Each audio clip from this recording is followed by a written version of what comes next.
اب اس کے بعد ہم تقریری سلسلے کو آگے بڑھاتے ہیں۔ ہمارے سب سے پہلے مقرر گورکھپور سے تشریف لائے ہیں، جو اسلامک اسٹڈیز حیدرآباد، بنگلور، کرناٹک اور تمل ناڈو کے علاقے میں چلتی ہے، وہاں پر اس علاقے کے ذمہ دار ہوتے ہیں۔ اسی طریقے سے گورکھپور علاقے کے ذمہ دار مولانا فضیلت الشیخ مولانا مفتی مطیع الرحمان قاسمی ندوی حفظہ اللہ موجود ہیں، جو ڈائریکٹر ہیں ماؤنٹین سینا ایجوکیشنل اکیڈمی، وہ آرگنائزر ہیں دینیات مکاتب گورکھپور سے۔ میں آپ سے التماس کر رہا ہوں کہ آپ منچ پر آپ مائک پر آئیں اور عوام اور خواتین کو خطاب فرمائیں۔ مفتی مطیع الرحمان قاسمی ندوی حفظہ اللہ۔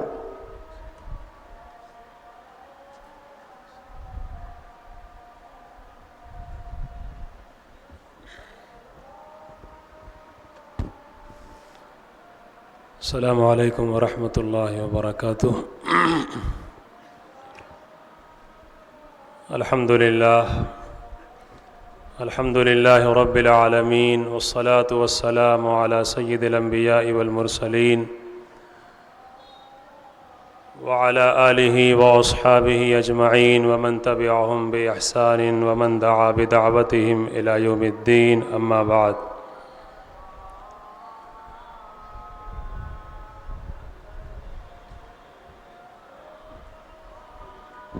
معزز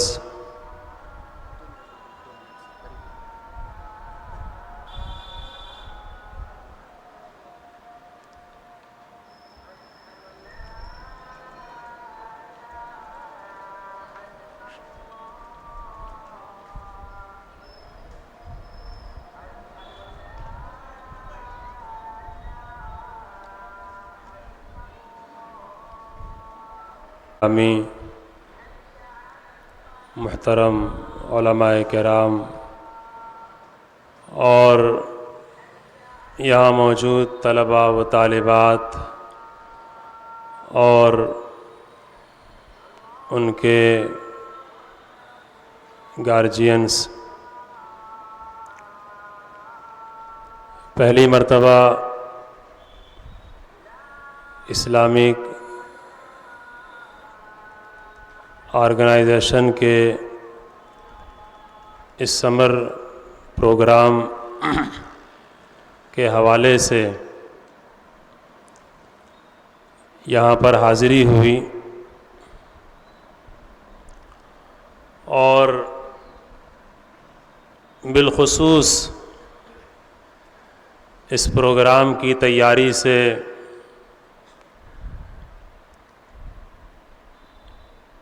ایک امید فطری طور پر جاگنی چاہیے کہ سمر اسلامک آرگنائزیشن اسکول کے بچوں کی ضمنی تعلیم و تربیت سے اٹھ کر بنیادی اور دائمی لاہ عمل ترتیب دے رہا ہے۔ صحیح بات یہ ہے کہ حالات ہمیشہ یکساں نہیں ہوتے ہیں۔ اس ملک میں انگریزوں کے دور اقتدار سے پہلے مسلمانوں کا جو تعلیمی نظام تھا، وہ تعلیمی نظام اس وقت کے لیے رہا ہوگا۔ استعماریت کے دور میں مسلمانوں کا جو تعلیمی نظام تھا وہ اس وقت کی ضرورت تھی۔ 1857 کے بعد جو حالات ملک میں پیدا ہوئے اور ان حالات کے نتیجے میں اس ملک میں جن دینی اداروں کی بنیاد رکھی گئی اور عین اسی زمانے میں جن عصری دانشگاہوں کی بنیاد رکھی گئی وہ اس وقت کی ضرورت تھی. اور آپ اگر مجھے کہنے کی اجازت دیں تو میں آپ سے یہ کہوں کہ 1857 کے بعد کے حالات میں ملک کے اندر مسلمانوں نے جس تعلیمی نظام کی بنیاد رکھی وہ تعلیمی نظام ملک کے موجودہ حالات اور ملک کے موجودہ وقت میں قابل عمل نہیں ہے. مسلمانوں کو اپنے تعلیمی نظام پر ازسر نو غور کرنے کی ضرورت ہے. بالخصوص آزادی کے بعد ملک میں جس تہذیب کے اثرات ہمارے نصابی کتابوں پہ پڑھتے گئے اور اسکولوں میں جس نصاب کو پڑھا اور پڑھایا جا رہا ہے اس نصاب کو پڑھ کر اس ملک کا، اور یہ مسئلہ مسلمانوں کا صرف نہیں ہے، یہ مسئلہ صرف اس ملک کے مسلمانوں کی حد تک محدود نہیں ہے، بلکہ یہ مسئلہ ملک کے ہر اس شہری کا ہے، ہر اس انسان کا ہے جو دنیا میں انسانیت کو زندہ رہنا پسند کرتا ہے.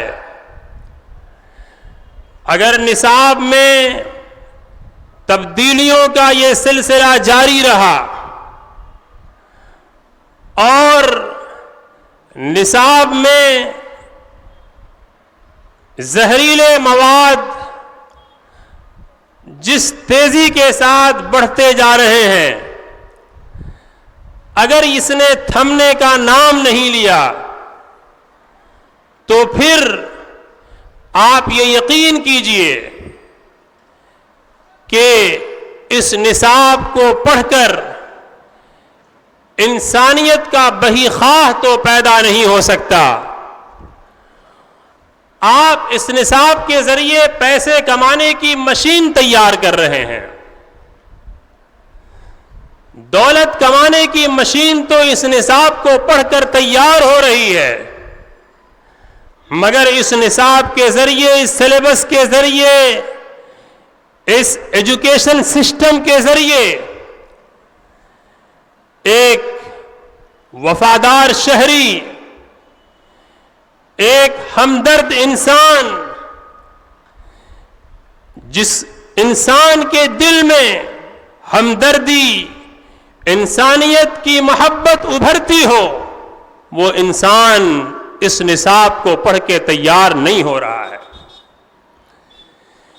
یہی نتیجہ ہے کہ اخلاق کا جنازہ نکل رہا ہے اور ہمدردی اور محبت ختم ہوتی جا رہی ہے. ایک ڈاکٹر، مجھے کہنے کی اجازت دیجئے، جب اس نصاب کو پڑھ کر تیار ہوتا ہے اور اپنے چیمبر پہ بیٹھتا ہے تو آنے والے مریض کی ہمدردی اس کے دل میں نہیں جاگتی ہے، اس کی نظر مریض کے جیب پر ہوتی ہے، مریض کے تڑپتے ہوئے دل پر نہیں ہوتی. اس لیے ہمیں ازسرِنو غور کرنے کی ضرورت ہے کہ کم از کم ہمارے اقلیتوں کے تعلیمی اداروں میں جن کے نصاب اور نظام کہ آپ مکلف ہیں، آپ پابند ہیں، آپ کے اختیار میں یہ سسٹم ہے، آپ اس میں تبدیلی پیدا کرنے کی کوشش کیجئے. ممکن ہے آپ یہ عذر کریں کہ ہم بعض قوانین کی وجہ سے مجبور ہیں.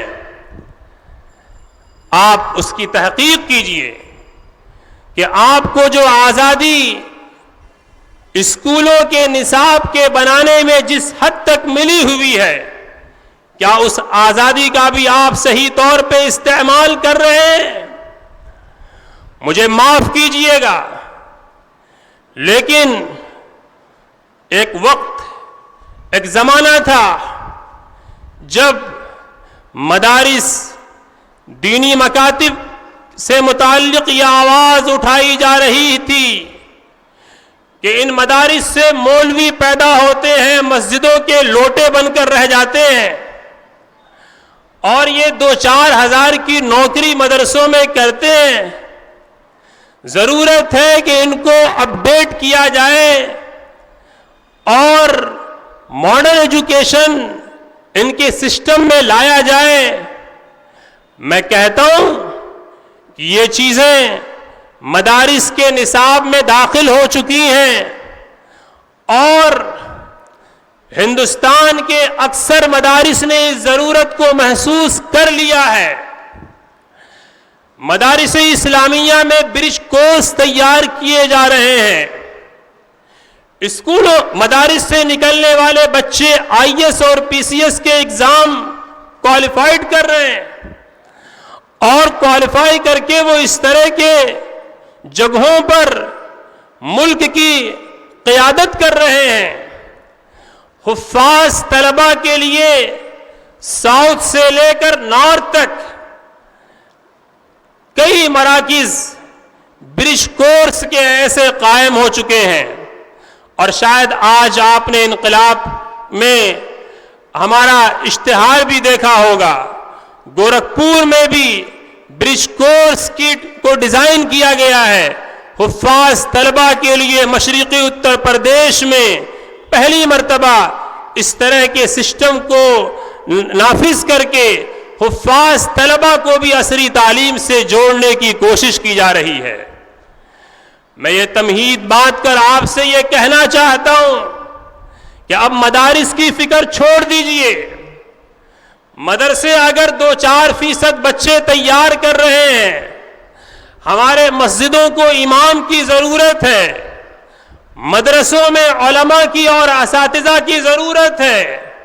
انہیں تیار کرنے دیجئے مسجدوں کے امام اور عوام کے قائد جو ان کو دینی مسائل بتا سکیں، قرآن و سنت کی رہنمائی کر سکیں.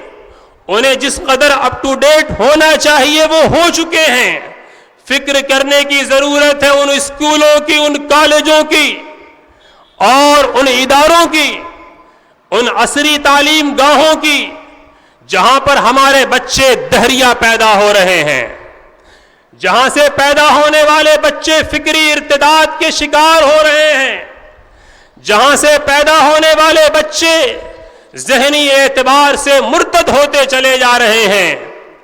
آج مجھے افسوس کے ساتھ یہ کہنا پڑتا ہے، کیونکہ میں ملک کے طول و عرض کے ان مسلم مینجمنٹس کے اسکولوں کو بہت قریب سے دیکھتا ہوں جہاں پر نام یہ ہے کہ مسلم مینجمنٹ کا اسکول ہے، لیکن اسلام کے نام پر، اسلام کی تہذیب کے نام پر، اسلامی تمدن کے نام پر اور اسلامی تشخص کے نام پر وہاں پر کوئی جھلک نظر نہیں آتی ہے. کیا یہ افسوس کا مقام نہیں ہے کہ جن حدود میں رہ کر آپ اسلامی تہذیب کے علمبردار بن سکتے تھے، اسلامی تشخص کو آپ برقرار رکھ سکتے تھے، آپ اپنے ماحول میں ایک اچھے ایماندار ڈاکٹر، ایک بہترین پروفیسر، ایک اچھا انجینئر تیار کر سکتے تھے، آپ وہاں پر بھی آپ اسی رو میں چلے جا رہے ہیں جس رو میں پوری دنیا بہہ رہی ہے. میرے بزرگوں اور دوستوں، ضرورت اس بات کی ہے کہ آپ اپنے اسکولوں کا اثر نو جائزہ لیں. جس دینیات منظم مکتب کی بات ابھی آپ کے سامنے کہی گئی اس دینیات کی تحریک یہی ہے کہ اسکولوں سے فکری ارتداد کو ختم کیا جائے. آج اسکولوں کے ماحول میں فکری ارتداد جنم لے رہا ہے. سائنس جو اللہ سے جوڑنے والا تھا وہ سائنس اگر آج الحاد کی فضا تیار کر رہا ہے تو اس کی وجہ یہ ہے کہ آج ہم نے اپنے اسکولوں کے ماحول کو اسلامائزیشن کی طرف ہم نے غور نہیں کیا اور اسکولوں کے ماحول میں اس کلچر کو لانے کی کوشش نہیں کی. میں آپ سے ایک تجربہ بتانا چاہتا ہوں. میں نے آج سے 6 سال پہلے صفا انگلش میڈیم اسکول اپنے شہر میں جب قائم کیا اور اس اسکول میں ڈریس کوڈ کے نام پہ جب ہم نے یونیفارم جب کرتا پاجامہ اور ٹوپی رکھا تو مجھے کالج کے ایک اچھے پروفیسر ملے اور انہوں نے کہا کہ آپ کو اسکول قائم کرنے کی کیا ضرورت تھی, آپ مدرسہ کھول لیتے. یعنی ہماری سوچ اور ہماری فکر کا یہ حال ہے کہ ہم نے اس ڈریس کو بھی ایک خاص ادارے سے جوڑ دیا. یہ ڈریس کوڈ کوئی مولویوں کا ڈریس نہیں تھا, یہ ایک ہماری تہذیب کی پہچان ہے, مشرقی تہذیب کی پہچان تھی. آپ اس کو نافذ کر سکتے ہیں. اپنے اسکولوں میں بھی دینیات منظم مکتب ایک تحریک ہے جس نے ملک میں 15,000 سے زائد مکاتب میں 15 لاکھ طلبہ کو دینی تعلیم دینے کی مہم چلا رہا ہے. آپ اپنے علاقے میں اگر اس تعلیم کا حصہ بن رہے ہیں اور دینیات منظم مکتب کے قائم کرنے کے لیے سمر اسلامک آرگنائزیشن اگر آگے بڑھ رہا ہے, آپ اس کا استقبال کیجئے, آپ حصہ بنیے کہ جو فکری ارتداد ہمارے اسکولوں کی طرف سے آ رہا ہے. ضرورت تو اس بات کی تھی کہ مسلمان اپنے مسلم مینجمنٹ اسکولوں میں دینیات کے ایک حصے کو نافذ کریں اور اپنے بچوں کے اندر اسلامی تشخص کو برقرار رکھیں. لیکن یہ ضرورت دینیات منظم مکتب کی اس کے بعد بھی باقی رہ جاتی ہے. ہم آپ کو پابند نہیں کر سکتے کسی خاص اسکول کے لیے.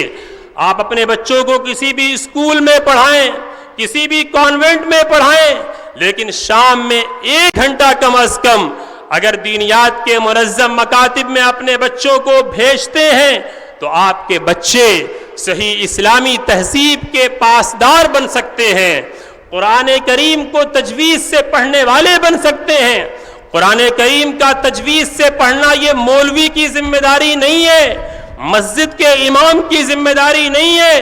قرآن کریم کو تجوید کے ساتھ پڑھنا ہر مسلمان کی ذمہ داری ہے, ہر مسلمان فرد امت کی ذمہ داری ہے. لہذا قرآن کریم کو تجوید کے ساتھ پڑھنا, حدیث کے بنیادی جو ہے عناوین سے واقف ہونا, عقائد و مسائل کے بنیادی مسائل سے واقف ہونا اور اسی طرح اسلامی تاریخ اور اسلامی تہذیب کا حصہ بننا یہ ہماری ذمہ داری ہے. نئی نسلوں کو اس پر آمادہ کرنے کی ضرورت ہے اور یہ آپ کی ذمہ داری بنتی ہے کہ آپ اپنی نئی نسلوں کو, جہاں آپ یہ خواب دیکھتے ہیں کہ آپ کے بچے اس ملک کی ترقی کا حصہ بنے, وہاں آپ کی یہ بھی ذمہ داری ہے کہ آپ اس ملک میں انسانیت کو فروغ دینے کے لیے, آپ اس ملک میں ایک انسانی ہمدردی کو عام کرنے کے لیے اپنے بچوں کو اسلامی تعلیم دیں. اسلامی تعلیمات سے ایک سچا وفادار شہری اس ملک کا بنے گا. اسلامی تعلیمات کے ذریعے انسانیت کا بہی خواہ آپ کا بچہ بنے گا. اسلامی تعلیمات کے ذریعے آپ اپنی ثقافت کو زندہ و تابندہ کرنے والے بنیں گے. اللہ تبارک و تعالی سے دعا ہے کہ اس کوشش کو قبول فرمائے اور اس تحریک کا ہم سب کو حصہ بنائے. آمین. وما علینا الا البلاغ. بہت بہت شکریہ مفتی مطیع الرحمان صاحب. یہ آپ دینیات منظم مکتب کے تئیں عوام کو بیدار کر رہے تھے، لہٰذا ہمیں دینیات منظم مکتب کے بارے میں، اسلامک اسٹڈیز کے بارے میں گمبھیرتا سے ہمیں سوچنے کی ضرورت ہے۔